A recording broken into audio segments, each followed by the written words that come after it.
this fool Mark Toner, the latest spokes idiot over there at the State Department. Remember I mentioned to you the other day that this push going on in the European Union to force one country's companies, and only one country's companies, to label their products that they are from Israeli companies. Now, if that's not Jew-hating, I don't know what is. Israel is an ally. All they seek to do is exist. That's it. They don't want to conquer anybody. They're not interested in the Crusades. They're not interested in a caliphate. They just want to be left alone. Well, that's just a bridge too far for this administration, which I've told you before, and I'll repeat again, is an anti-Semitic administration, in addition to being an anti-American administration. What did he say? I said what I meant. So here's Mark Toner, the latest spokes idiot at the Department of State, and the terrific AP reporter Matt Lee is on him. What about this EU labeling of Israeli products? What's the position of the United States of America? Cut 11, hat tip Washington Free Beacon, go. I'm trying to find out if the administration has a position on the labeling. Do you think that it is the same thing as a boycott, which you would oppose? So, current consumer guidelines on product origin labeling is what we're talking about, the EU doing. Issue still under discussion, but as I just said to Arshad, it's not a boycott per se, but could be taken as a boycott since it identifies. So you oppose it? We oppose boycotts. No, but I'm asking about the labeling. We oppose any, I would say, any action that could be taken. Again, this action has not been taken yet, but we oppose any boycott against Israel. I just said that very clearly.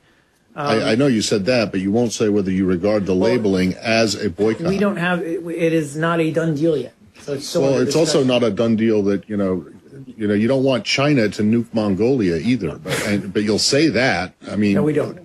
No, exactly. But that's a hypothetical as well. It's something that has the EU's debate. You should tell them what your opinion is. Have you been in touch with? Of course, we've been discussing this with the EU. So, and you've told them you think it's a bad idea, or you've told them, well, we don't really care, but but we would prefer that you not take it to a boycott. We've been clear about our position. Well, you haven't been clear with me. Does anyone else in this room understand what the position is on the labeling? Our position, which is that we consider boycotts to be. I know that's boycotts. Yes. Do you consider the labeling to be a boycott? I would say that. Or if it's a step on the way to a boycott, would you? It could be perceived as a step on the way. So do you oppose it? It's a step on the way to a boycott. So do you oppose it? And are you willing to tell the Europeans that you think this is a bad idea and that you? And I'll just leave it at we're still discussing it with them. They're aware of our views. Ladies and gentlemen, when I tell you this administration is anti-Semitic, you need to trust me on this. I know I'm the point of the spear. I'm always the point of the spear. I get it. I get attacked for this. I don't much care. The fact of the matter is, the spokesman for the Department of State, which is the department that leads our foreign policy in this nation, at the direction of John Kerry, who takes his direction from Barack Obama, will not state without equivocation that the position of the United States is that it rejects the EU effort that is underway to compel one country and one country only to label its products as being from that country, from Israel. The fact that our government is studying it tells you everything you need to know. It's an embarrassment. It's a disgrace. And yet, I say this with a heavy heart, as a person who is Jewish.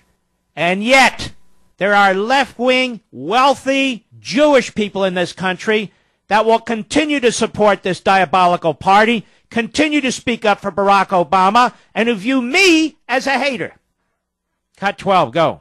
That said, if Israel continues to expand settlement activity, it shouldn't come as a surprise if some in the international community pursue steps to limit commercial relations with the settlements. Oh, now listen to that. That's an affirmative statement in support not only of this labeling effort, but boycotting, because it's Israel's fault. Because the Israeli people, do you realize the Israelis who live in these areas are told they can't even put additions on their homes? It's their land, it's their home, it's their property. They can't even put additions on these homes. They can't even upgrade them. They can't even update them. And the reason is because Europe and this administration want them to use this land as a negotiating point with the Palestinians, who obviously seek peace as they're stabbing the Israeli citizens, So now this fool says, well, look, of course, labeling, boycotting, whatever, the problem is the Israelis. The Israelis, they want to expand their settlements. Absolutely incredible. Go ahead. Or the urgent need for Israel to change its policies with regard to settlements. So there you go, ladies and gentlemen. The issue is Israel. When the Israeli citizens are being stabbed, innocent people haven't done anything, stabbed to death, maimed, it's Israel's fault for not surrendering its security. When the European Union, owned lock, stock, and barrel by the oil-producing countries in the Middle East, and scared as hell as a result of the influx of Muslims into these countries, when the European Union takes the position that one country and only one country will have to label its goods because it's a backdoor boycott to shut down that country, it's Israel's fault. This is what I mean. This is a sick SOB over there at the State Department. Go ahead. Okay, I'm still struggling to find a coherent position on whether the labeling is a good thing or a bad thing, according to you guys. So we're not going to speak to something that has not taken place yet, a decision that has not been made, and that's what was my point about this is still a matter under discussion in the European Commission. On boycotts, we're against boycotts. On settlements, we're against settlements. Hold on now. Whoa. You're against settlements? All settlements? Really? You're against settlements? That's incredible.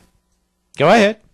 And my last point is the but, that Israel that it shouldn't be a surprise to Israel that some of the international community pursue steps to limit commercial relations with the settlements. And this really shouldn't be a surprise to any of us, how this administration conducts itself and what it believes. So you heard him, how he's dancing around, how he's tap dancing.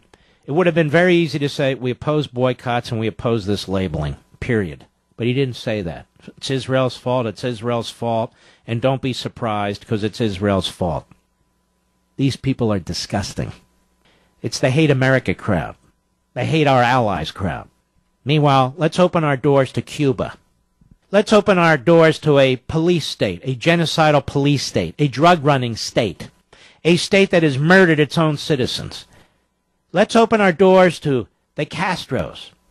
Obama can't wait to meet the Castros. Let's open a few Taco Bells, you see, in Cuba, so say some of the idiot Republicans, and that'll change everything. Few Taco Bells, show them what capitalism's all about, as if the Castro boys won't be controlling all the money that goes into Cuba. So embrace the Castros, hate Israel. I wonder, will the European Union be requiring Cuba to mark its goods under the Castros? No, the answer is because Cuba doesn't make any goods other than cigars under the paradise that's being created by the Marxist lowlifes called the Castro brothers. Tell me, will China have to mark any of its goods that go into the European Union, given its policies, its genocidal policies, given its military aggression, given its cyber wars against the United States? No? Oh, no, really? Oh, okay. I got it now, but not really.